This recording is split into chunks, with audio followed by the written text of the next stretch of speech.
1994 m. lapkritį aš išgyvenau priešmirtinę patirtį, kai dirbau miške. Aš kirtau medį ir apsiskaičiavau. Iš karto supratau padaręs rimtą klaidą ir likus kelioms sekundėms iki medžio nukritimo, aš aiškiai suvokiau, jog tas medis mane sutraiškys ir buvo aišku, kad aš mirsiu. Nesuprantu kaip, tačiau tuo momentu aš tiesiog žinojau tai. Ir tikrai tas medis krisdamas atsitrenkė į mano galvą kairėje pusėje. Smūgis buvo toks stiprus, jog mane nubloškė tolyn kelis metrus. Ką pastebėjau tuo metu, jog aš nepraradau sąmonės ir nejaučiau jokio skausmo. Aš nejaučiau jokios mirties. Tiesiog jaučiau, kad aš ir toliau egzistuoju. Ir staiga aptemo ir viskas pasidarė juoda. Norėčiau labiau paaiškinti apie tą tamsą, apie tą juodumą, bet aš negaliu surasti tam žodžių, kad tai galėčiau apibūdinti. Aš atsidūriau visiškoje tuštumoje, bet tuo pat metu aš pajutau nepaprastą džiaugsmą. Tai buvo gryna palaima, tikra laimė ir buvo didžiulis gilios meilės jausmas. Tai buvo tiesiog neįtikėtina. Aš aiškiai suvokiau, kad aš vis dar egzistuoju, kad aš esu sąmoningas, kad mano gyvenimas tęsiasi. Ir taip pat supratau, jog kūnas, kuriame gyvenau, yra niekas.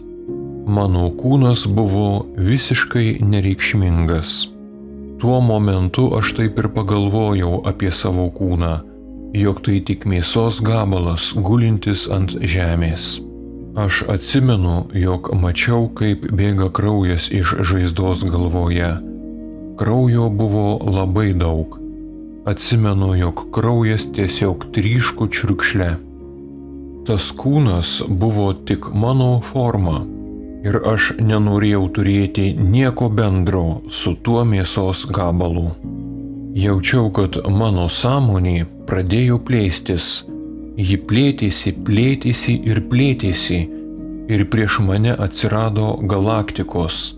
Ir kiekviena galaktika buvo skirtingos formos, skirtingo dydžio, jų daugėjo ir jų mačiau milijardus.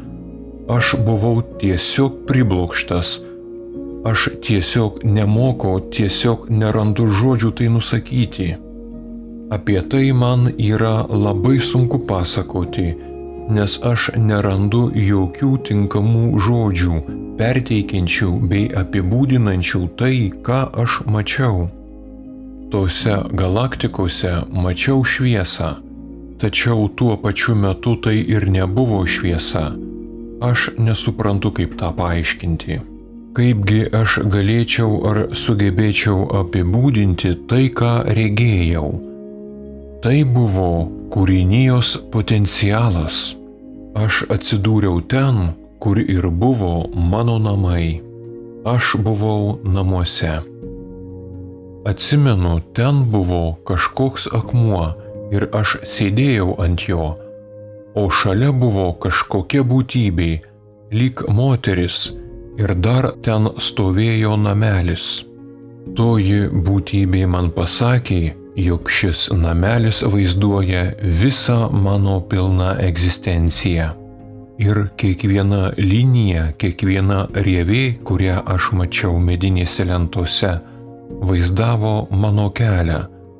Kiekvienas raštas medienoje buvo mano pragyventas kelias tam tikrame gyvenime.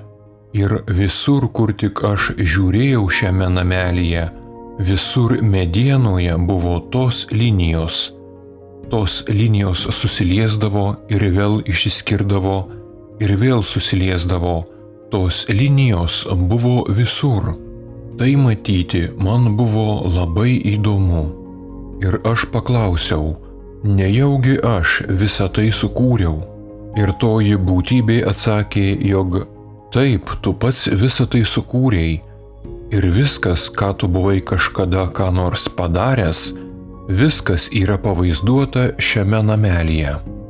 Ir tuomet aš pagalvojau, jog tai yra pats nuostabiausias dalykas, kurį man iki tol teko matyti. Ir tada aš išgirdau balsą, kuris man pasakė: tau reikia grįžti atgal, tavo metas dar neatėjo, tau reikia kai ką įvykdyti žemėje, tau reikia grįžti. Aš pasakiau: ne, aš nenoriu grįžti atgal, tikrai ne.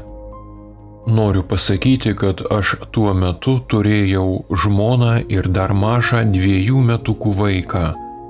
Tačiau būnant anapus, aš tiesiog galvojau, kad su jais viskas bus gerai. Aš tiesiog žinojau, jog su jais tikrai viskas bus gerai ir jie tikrai atvyks į tą vietą, kurioje buvau tuo metu. Taigi aš jokių būdų nenorėjau grįžti atgal į žemę. Ir kaip tik su ta mintimi aš staiga vėl atsidūriau savo kūne. Mano grįžimas į kūną buvo pats siaubingiausias dalykas mano gyvenime. Skausmas buvo tiesiog nepakeliamas, nes aš ką tik buvau be svorio. Man buvo lengva, aš buvau laisvas ir staiga aš atsidūriau šiame sunkiame, grubiame kūne. Mano ši patirtis buvo tikrai reali ir galiu pasakyti, jog ten, kur aš buvau, buvo, taip sakant, ultra realybė, išskirtinė realybė. O čia, į kur aš grįžau, į savo kūną, tai nebuvo realybė. Aš buvau labai sutrikęs bei sumišęs. Tai, ką aš patyriau anapus, buvo visiškai skirtinga nuo to, ką tikėjausi pamatyti, kadangi mane užaugino katalikiškoje šeimoje. Religija pasakojo apie nuodėmę, apie teismą bei apie pragarą. Ir iš viso to aš ten nieko nepamačiau ir nieko panašaus aš nejaučiau. Anapus aplink save aš jaučiau tik begalinę, besąlygišką meilę, o bažnytinė koncepcija buvo labai toli nuo tos mano išgyventos realybės. Atsimenu, jog kai grįžęs į kūną atsimerkiau, aš apsižvalgiau ir galvoje išgirdau anapus matytos būtybės balsą sakant: užspausk kairę ranką žaizdą. Aš taip ir padariau ir skausmas dingo.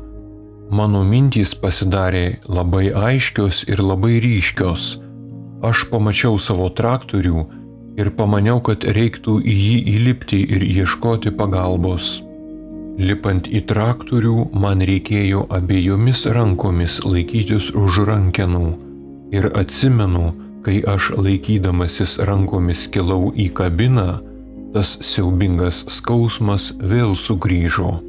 Tai buvo tiesiog nepakeliama. Įlipęs į kabiną, aš vėl užspaudžiau žaizdą ranką ir skausmas išnyko. Parvažiavau namo traktoriumi ir mane greitoji išgabeno į ligoninę. Po kiek laiko, kai mane išleido iš ligoninės, aš daug mąsčiau apie visą šią buvusią situaciją. Aš pastebėjau, kad galiu kitaip matyti žmonės. Aš žmonės mačiau tarsi mažas galaktikas ir kiekvienas žmogus buvo skirtingas. Aš galėjau suvokti žmonių mintis. Kai vaikščiojau gatvėmis, aš galėjau girdėti žmonių mintis.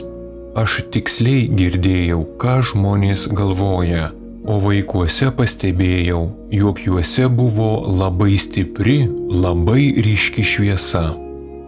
Mano išgyventa priešmirtinė patirtis yra labai mažas lašelis viso to, kas ten yra iš tikrųjų. Ir kiekviena išgyventa priešmirtinė patirtis yra skirtinga bet šias patirtis jungia bendri dalykai.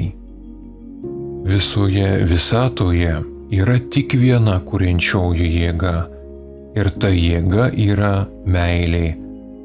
Tai yra vienintelė jėga ir visoje visatoje nėra jokių kitų jėgų. Ir pabaigai galiu pasakyti, jog baimė sunaikina, bet meilė sukuria.